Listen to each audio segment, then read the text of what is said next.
مع فرقه غيرنا كانت الدنيا بتتقلب، المقصوره كانت بتتقلب.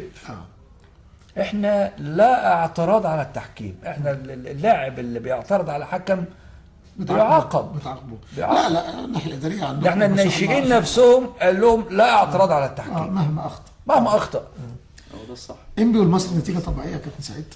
تعادل تعادل. المصري يمكن يعني انا حكمت الماتش ده السنه اللي فاتت برضه في انبي ملعب بتروسبورت، وانتهى بالتعادل. لحد ما الفرقتين السنه دي يعني احسن بكتير. طيب ده نتيجه طبيعيه، انبي والمصري. وادي دجله والانتاج الحربي، واعتقد تعادل في اخر وقت. تعادل برضه، تعادل في اخر وقت. والانتاج بدا بالتسجيل، ويمكن النتيجه دي تعتبر معقوله ولا كان متوقع فرقه تفوز على يعني فرقة؟ حسب سير الماتشات من الاول الدوري كان متوقع ان الانتاج يكسب. يعني حسب سير الماتشات من بدايه الدوري والانتاج بيركب وبيكسب، كان متوقع ان الانتاج يكسب. ولكن الكره طبعا مع صفاره الحكم في النهايه بقى النتيجه بتحسم كده. بيتفوق فيليكس يعني رغم انه كان لاعب هنا في الكوروم في اسكندريه وراح الانتاج الحربي، وما شاء الله بيسجل اهداف كتير قوي. محمد فيليكس يا سيدي اللواء، فكره كلاعب الاول ولا لا؟ هي المجموعه كلها يعني النهارده جده ظهر مع المنتخب، لان اللعيبه اللي معاه بالكامل مش يخدموه مستوى عالي يعني. طبعا فهو لقى نفسه. فيليكس لما راح هناك برضه مستوى اللعيبه مستوى تاني، فخدمه. الكره دي يا كابتن سعيد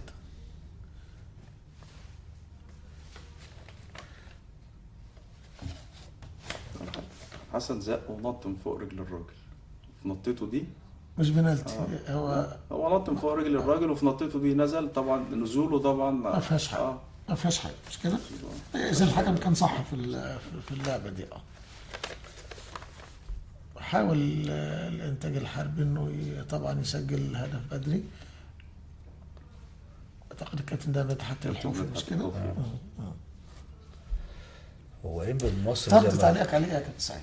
طرد ده هو اعتقد انذار في انذار، مش كده؟ انذار في انذار. هو اعتبر ان هو طلع اصفر احمر. اصفر في اصفر في ما طلعش احمر على طول. يعني هو مش ده الهدف ده يا كابتن سعيد برضو على ان عليك كلاعب بقى مش كحكم.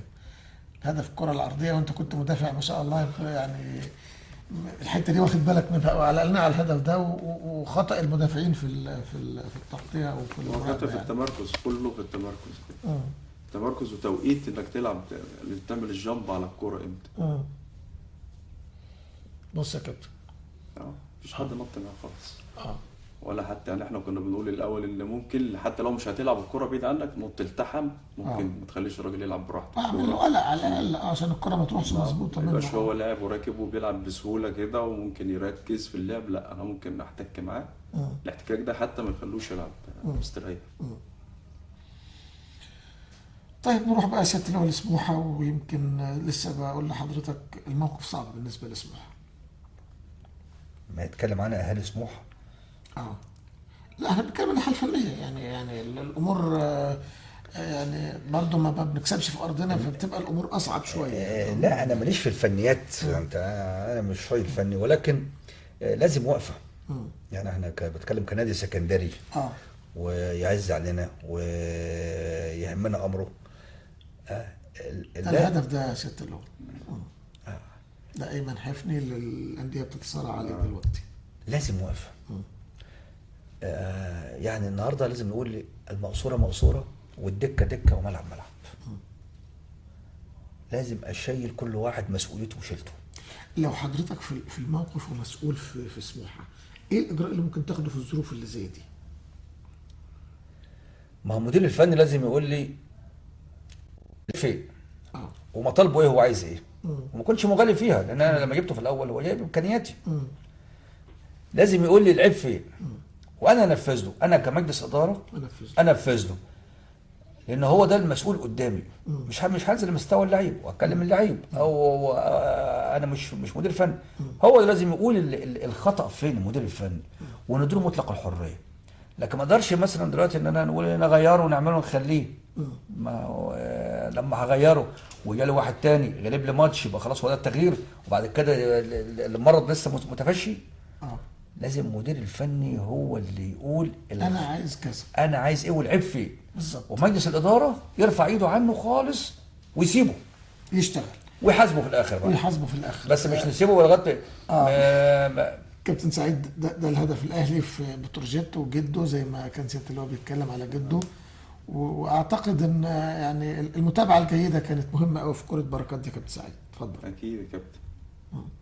اكيد، ما هو الفيرود بيستنى اي حاجه من جوه ال 18، حاجه نازله من مدافع، حاجه لعبها زميله وشويتها في الجول مش قصده، والله الحاجات دي كلها الحاجات دي كلها هي اللي بتجيب جوه. كان احسن واحد بيعملها طبعا انت عارف كابتن حسام حسن. طبعا كان يقعد يدور. شفت اللي بيدور بقى على حاجه جوه ال 18 كان بيبقى كده اي خطا. ما هو الاهلي مشكلته برضه ان هو بيلعب اتنين بترول يعني. يعني بتروجيت امتى الماتش جاي يعني متهيألي ان ماتش المصري وامبي ده كان تراي ماتش. المصري هيلاعب الاسماعيلي وامبي هيلاعب الاهلي، فزي ما كل اتنين خايفين من بعض بيحافظوا على لعيبتهم وخايفين من انذارات وخايفين من كل حاجه. فطلع الماتش كده لان الثاني عنده اهلي وده عنده اسماعيلي، والاسماعيلي في بورسعيد. وده برضه ديربي القناه.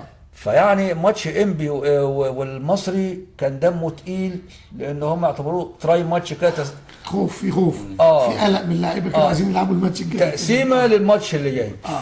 ماتش شيكابالا واتحاد الشرطه او الزمالك واتحاد الشرطه، اعتقد مهاره لاعب بتفرق قوي كابتن سعيد في انها تخلص. اكيد طبعا مهاره لاعب في وقت ما فيش مهارات كتير. يعني التوقيت ده لو بصيت في الدوري كله تعدهم على ايدك كده لو كان في فعلا، وبدليل احمد عيد مالك فارق فعلا مع فريق حرس الحدود يعني على مستوى العالم كمان. يعني على مستوى العالم هتلاقي قليلين قوي تعدوا الصوابع اللي هم اصحاب المهارات. فبتفرق طبعا اكيد. نشوف المباراه ونعلق على اذا كان كمان بقى هو يعني بالاكثر اذا كان مركز في المباراه. صحيح. اتفضل.